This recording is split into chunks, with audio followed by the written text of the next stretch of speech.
আমরা পার্লামেন্টে এসে দেখি এবং শুনি, আমরা দেখি যে এখানে তেলের কোনো অভাব নাই। পার্লামেন্টে তেল থাকলে কি হবে মাননীয় স্পিকার? আমরা পেট্রোল পাম্পে কোনো তেল পাই না। আমার গাড়ি 3টা 4টা পর্যন্ত, রাত পর্যন্ত পেট্রোল পাম্পে বসে থাকতে হয় 5 লিটার 6 লিটার তেল নেওয়ার জন্য। মাননীয় স্পিকার, আমাদের যে এলাকাটি নারায়ণগঞ্জ 4 আসন, এই আসনটি অত্যন্ত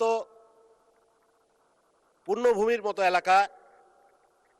শাহ ফতেউল্লাহ সিরাজির নামে নামকরণ করা হয়েছে আমাদের এলাকাটি। আমাদের এই এলাকায় মহান মুক্তিযুদ্ধ, 52-র ভাষা আন্দোলন, 69-এর গণ অভ্যুত্থান, 24-এর ছাত্র জনতার গণ অভ্যুত্থানে অগ্রগামী এলাকাগুলোর মধ্যে একটি এলাকা। এই এলাকার মানুষ সব সময় দেশের রাজনীতিতে, অর্থনীতিতে, দেশের যে কোনো সংগ্রামে সবার শুরুতেই অংশগ্রহণ করেছে।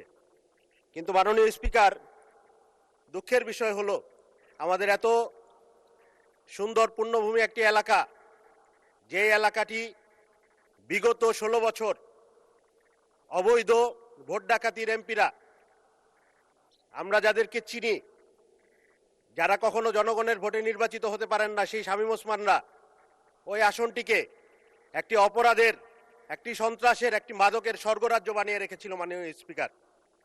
আমাদের সেই আসনটি আমরা দেখেছি, এই আসনটি নারায়ণগঞ্জ সিটি কর্পোরেশন এবং ঢাকা সিটি কর্পোরেশনের মধ্যবর্তী একটা এলাকা, জনবহুল একটা এলাকা। প্রায় 45 লক্ষাধিক মানুষ এই এলাকায় বসবাস করে। এটি একটি নগর এলাকা, অথচ এই এলাকাটি এখনো ইউনিয়ন পর্যায়ে রয়েছে। এই এলাকাটিকে সিটি কর্পোরেশনে অন্তর্ভুক্ত করার কোনো ধরনের পদক্ষেপ তারা নেয়নি। এই এলাকার নাগরিক সমস্যা সমাধানের ক্ষেত্রে কোনো ধরনের আমরা কার্যক্রম অতীতে আমরা দেখিনি। ফ্যাসিস্ট আমলের রাজনীতিবিদদের কাছে আমরা দেখেছি শুধু গুন্ডামি, আমরা দেখেছি শুধু সন্ত্রাস, আমরা দেখেছি শুধু চাঁদাবাজির স্বর্গরাজ্য, আমরা দেখেছি শুধু খুনাখুনির স্বর্গরাজ্য। আমরা দেখেছি তারা জনগণকে একটা ভীতিকর পরিস্থিতি ক্রিয়েট করে তাদের ভাষায় খেলা হবে বলে একটা আতঙ্কিত পরিস্থিতি তৈরি করে রেখেছিলেন। অথচ এই জনগণ গণ অভ্যুত্থানের মাধ্যমে তাদেরকে খেলে দিয়েছে। মাননীয় স্পিকার, আমাদের এই অঞ্চলটি অতীতের এই সকল রাজনীতিবিদদের কারণে আমরা দেখেছি যে নাগরিক সুবিধার যেই অপ্রতুলতা, আমাদের এই অঞ্চলে যেই সুবিধাগুলো আমরা পেয়েছিলাম ওগুলো আমরা সঠিকভাবে ভোগ করতে পারিনি। যেমন আমি বলি, আমাদের এই অঞ্চলে সদর উপজেলা একটি হাসপাতাল অনুমোদিত হয়ে জনবল নিয়োগকৃত, কিন্তু হাসপাতালটি আজ অবধি কোনো দৃশ্যমান কার্যক্রম নাই। আমাদের এই আসনে একটি আন্তর্জাতিক মানের স্টেডিয়াম আছে, যে স্টেডিয়ামটিতে আন্তর্জাতিক টেস্ট ম্যাচ, ওয়ানডে ম্যাচ হয়েছে, অথচ এখন এটি জনাজীর্ণ মনে হবে যুদ্ধ বিধ্বস্ত একটি এলাকা। এটি 12 মাস পানির নিচে নিমজ্জিত থাকে, এইরকম একটা স্টেডিয়াম।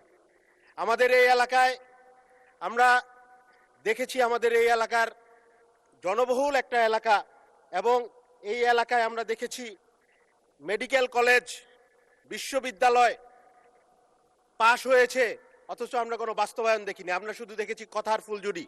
আমরা বিগত দিনে দেখেছি আমাদের সম্মানিত সংসদ সদস্যরা কথার ফুলঝুরি দিয়ে এই এলাকা সিঙ্গাপুর, মালয়েশিয়া বানিয়ে ফেলেছেন, অথচ এই এলাকাটিকে একটি অনুন্নত পশ্চাৎপদ জনপদে পরিণত রেখেছেন। মাননীয় স্পিকার, সেই এলাকার জনগণ একটি পরিবর্তনের লক্ষ্যে আমাকে নির্বাচিত করেছে। সেই সাথে গণ অভ্যুত্থানের আশা আকাঙ্ক্ষা ধারণ করা তরুণ প্রজন্ম আমাকে নির্বাচিত করেছে। তাদের পক্ষ হয়ে আমি কিছু কথা বলতে চাই এই মহান সংসদে।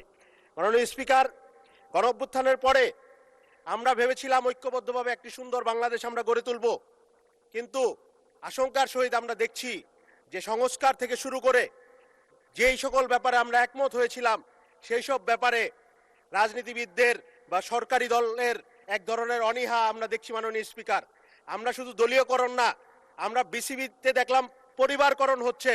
আমরা দেখেছি ব্যাংকগুলোতে, আমরা দেখেছি বিশ্ববিদ্যালয়ে, আমরা দেখেছি সরকারি প্রতিষ্ঠানগুলোতে বাংলাদেশ ব্যাংকে দলীয় ব্যবসায়ীকে নিয়োগ করা হচ্ছে। মাননীয় স্পিকার, এই ধরনের পরিস্থিতি আমরা দেখে আমাদের মনে আশঙ্কা জাগে যে বিএনপি অতীতে গণতান্ত্রিক আন্দোলনে সবসময় মাঠে ছিল, কিন্তু ক্ষমতায় আসার পরে আমরা দেখেছি মাগুরার নির্বাচন, ক্ষমতায় আসার পরে আমরা দেখেছি ফেব্রুয়ারির 96 এর নির্বাচন, ক্ষমতায় আসার পরে আমরা দেখেছি যে তারা কিভাবে কেয়ারটেকার সরকারকে ম্যানিপুলেট করার জন্য বিচারপতির বয়স বাড়াতে চায়। ওই ধরনের পরিস্থিতিতে আমরা আবার যেতে চাই কিনা, এই ধরনের একটা আশঙ্কা আমাদের জাগে। মাননীয় স্পিকার, একটু সময় বাড়িয়ে দেওয়ার অনুরোধ করছি, যদি সম্ভব হয় আমি আমার কথা চালিয়ে যেতে চাই। মাননীয় সদস্য 1 মিনিট বৃদ্ধি করা হলো। মাননীয় স্পিকার, আমরা দেখছি এই দেশে এখনো আইন শৃঙ্খলার অবনতি ঘটে চলছে।